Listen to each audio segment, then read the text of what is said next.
Gold trusted gold buyers. మీరు తాకట్టు పెట్టిన బంగారాన్ని విడిపించి ఈ రోజు ఉన్న మార్కెట్ ధరకు కొనబడను. హాయ్ హలో నమస్తే, welcome back to iDream media. ఈరోజు మనతో ఉన్నారు హైకోర్టు అడ్వకేట్, అలాగే ఇమిగ్రేషన్ కన్సల్టెంట్ అయిన H1B వీసా కన్సల్ట్ సంబంధించిన పూర్తి వివరాలు ఇవ్వడానికి పృథ్వీ గారు ఉన్నారు. సార్తో మాట్లాడదాం. Hi sir. Hi Virat. Sir, current situation of NRI, అమెరికాలో ఉన్న ఎన్ఆర్ఐ సిచ్యువేషన్ ఎలా ఉందంటే అమెరికాలో ఉండలేరు, ఇటు ఇండియా రాలేరు అన్న విధంగా ఉంది. ఎందుకంటారు? అసలు ఏం జరుగుతుంది అక్కడ రైట్ నౌ? ఇప్పుడు అమెరికాలో ఉండేవాళ్ళు పర్మనెంట్ రెసిడెన్సీ కానీ, అక్కడ ఉండేటువంటి రెసిడెన్సీస్, అక్కడ ఉండేటువంటి గ్రీన్ కార్డ్ హోల్డర్స్ కానీ, అక్కడ సిటిజన్షిప్ గురించి కానీ మనం పెద్ద వరి అవ్వాల్సిన అవసరం లేదు. వాళ్ళకి ఆల్రెడీ సెటిల్డ్ దేర్. అక్కడ వాళ్ళని ఏమీ టచ్ చేసేటువంటి ఆస్కారం ఉండదు. మనకి ప్రాబ్లం వల్ల ఎవరికి వస్తుందంటే H1B వీసా మీద వెళ్ళిన వాళ్ళ దగ్గర వస్తే ప్రాబ్లం. H1B వీసా వాళ్ళు వెళ్ళే వాళ్ళకి, అక్కడ ఆల్రెడీ ఉన్న వాళ్ళకి ప్రాబ్లం వస్తుంది. ట్రంప్ ఉద్దేశం ఏంటంటే ముందు అక్కడ ఉండేటువంటి ఎంప్లాయీస్కి, H1B వీసా ఎంప్లాయీస్కి శాలరీలు పెంచేస్తాడు ఫస్ట్. అంటే ఉన్నటువంటి $1,20,000 పర్ యానం US డాలర్స్లో వచ్చేటువంటి ఎంప్లాయీస్ ఎవరైతే ఉన్నారో వాళ్ళకి ఒక్కసారి శాలరీ పెంచేస్తాడు. అంటే $1,20,000 నుంచి $1,40,000, $1,50,000 చేస్తాడు. తన ఉద్దేశం ఏంటంటే ఈ $150,000 జీతం శాలరీ తీసుకోగలిగినటువంటి వాళ్ళు మాత్రమే అక్కడ ఉండాలి. ఓకే. మిగతా వాళ్ళు with in short term they have to వాళ్ళు పెట్టి బేడా సర్దుకుని ఇండియాకి వెళ్ళిపోవటమే. ఇక్కడి నుంచి వెళ్ళేవాళ్ళు కూడా ఆ $150,000 రిక్వైర్మెంట్ ఉన్న వాళ్ళు మాత్రమే అక్కడికి వెళ్ళాలి. అంటే మనకి వీసాస్లో, H1B వీసాస్లో వెళ్ళేవాళ్ళు 2 రకాలు ఉంటారు విరాట్. ఒకళ్ళు ఏంటంటే కంపెనీ స్పాన్సర్ ఉంటాడు. అంటే ఏదో కంపెనీ, అతను ఎక్కడో పని చేస్తున్నాడు, ఆల్రెడీ తన ఒక కంపెనీలో పనిచేస్తున్నాడు అనుకుందాం. వాడిని అక్కడికి పిలుచుకెళ్ళేటువంటి ప్రాసెస్, అంటే కంపెనీ టు కంపెనీ తీసుకెళ్ళేటప్పుడు వాడి యొక్క రిక్వైర్మెంట్ ఉండేటప్పుడు తీసుకెళ్లే వాళ్ళకి పెద్ద ఇబ్బంది ఉండదు. కన్సల్టెంట్స్ ద్వారా వెళ్ళేటువంటి వాళ్ళు ఉంటారు. కన్సల్టెంట్ ద్వారా ఏంటంటే ఆల్రెడీ అక్కడ ఎవడో ఎంప్లాయ్మెంట్ నిన్ను పిలుస్తారు, నువ్వు ఫేక్ ఎక్స్పీరియన్స్లు పెట్టుకో, లేకపోతే ఏదో పెట్టుకో, ఏదో రకంగా అక్కడికి వెళ్ళిపో అనే వాళ్ళకి మాత్రం ఇది గడ్డుకాలం. ఆల్రెడీ అక్కడ ఈ 2 రకాలుగా వెళ్ళే వాళ్ళు, వెళ్ళిపోయిన వాళ్ళు ఉంటారు కదా అక్కడ, వాళ్ళకి నీ ఇందాక చెప్పాను చూసారా, మీకు ఈ పారామీటర్స్లో $1,20,000 శాలరీ ఏదైతే ఉందో, US డాలర్స్ శాలరీ ఏదైతే ఉందో, ఆ శాలరీ కన్నా తక్కువ ఉన్న వాళ్ళు you better drop from the country అని చెప్పేసి ఒక 2 months టైం ఇస్తాడు. ఆ 2 months టైం దేనికి ఇస్తాడు? Search for a new job. వాడికి సర్చ్ చేసినా సరే వాడికి అక్కడ రావాల్సిన $1,20,000 శాలరీ తోటి ఉండేటువంటి ప్రమాణాలతో ఉండేటువంటి కంపెనీలో జాయిన్ అవ్వాలి. Otherwise you have to come back to India. Nothing, అక్కడ ఎంప్లాయీ ఎవరంటే it's nothing A contract labour. ఇక్కడ నుంచి కాంట్రాక్ట్లో అక్కడికి వెళ్తాడు. 6 months to 2 years కాంట్రాక్ట్లో వెళ్తాడు. వెళ్ళిన తర్వాత రెగ్యులరైజ్ అవ్వడం, అంటే వాడు అక్కడ ఉండేటువంటి what we call green card కానీ, అక్కడ రెసిడెన్సీ పర్మిషన్ కానీ రాదు వాళ్ళకి. వాళ్ళు ఇంకా గాల్లోనే ఉంటారు.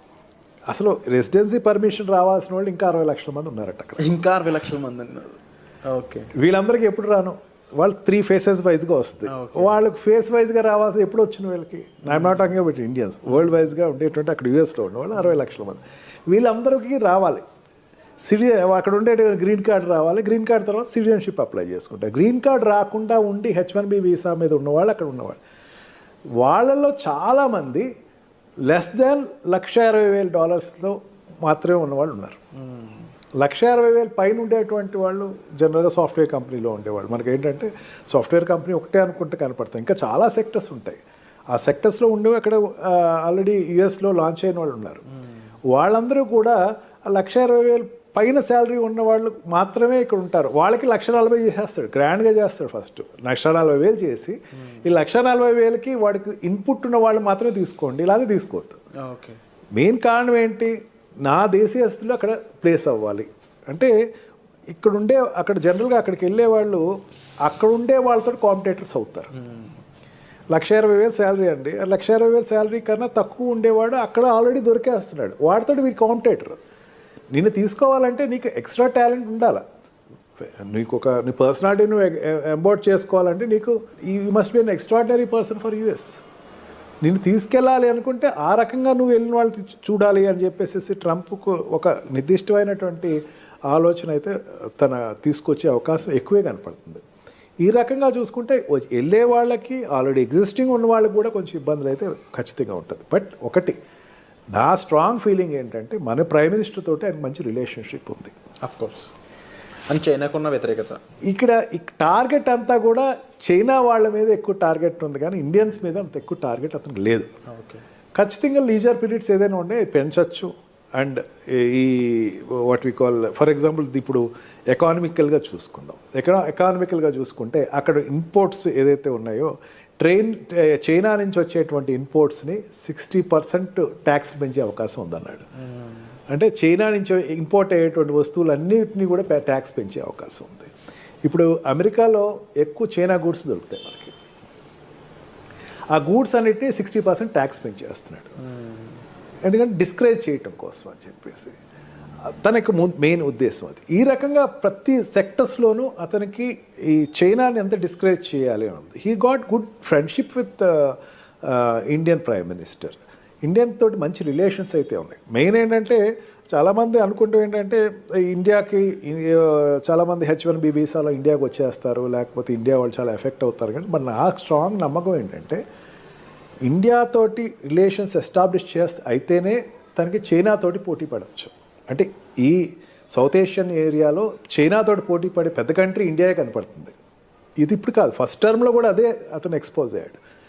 ఈ రకంగా చూసుకున్నా సరే ట్రంప్ ఉండేటువంటి తన పాలసీస్ అన్నిటినీ కూడా ఇండియా వైజ్కి వచ్చేసరికి కొంచెం లీజర్గా కొంచెం లీనియంట్గానే చూడొచ్చు. అందుకని అంత డ్రాస్టిక్గా మనకేం నష్టం రాకపోవచ్చు. బట్ వన్ థింగ్, కన్సల్టెంట్స్ నుంచి వెళ్ళే వాళ్ళు కాస్త జాగ్రత్తగా ఎక్కువ చూసుకుని ఫేక్లు తక్కువ పెట్టుకుని, ఫేక్లు కాకుండా ఒరిజినల్గా మీరు ఉండేటువంటి మీ ప్రజెంటేషన్ ఉంటే కనుక they will get benefited of it. Already అక్కడ ఎగ్జిస్టింగ్ ఉన్నవాళ్ళు కూడా ఇమీడియట్గా మళ్ళీ ఇంకో కంపెనీలో జాయిన్ అయ్యి ఇమీడియట్గా దాన్ని అతను what we call lean period ఏదైతే ఉందో ఆ పీరియడ్ నుంచి బయటకు వచ్చేసి వెంటనే ఇంకో దానికి ఎంప్లాయ్మెంట్ అప్లై చేసుకుని షిఫ్ట్ అయితే బెటర్.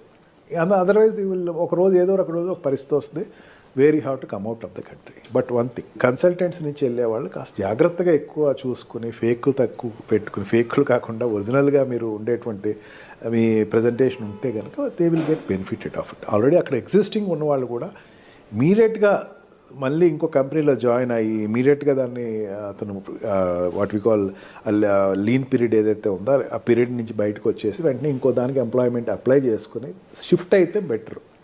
అదర్వైజ్ ఒక రోజు ఏదో ఒక రోజు ఒక పరిస్థితి వస్తుంది, where you have to come out of the country.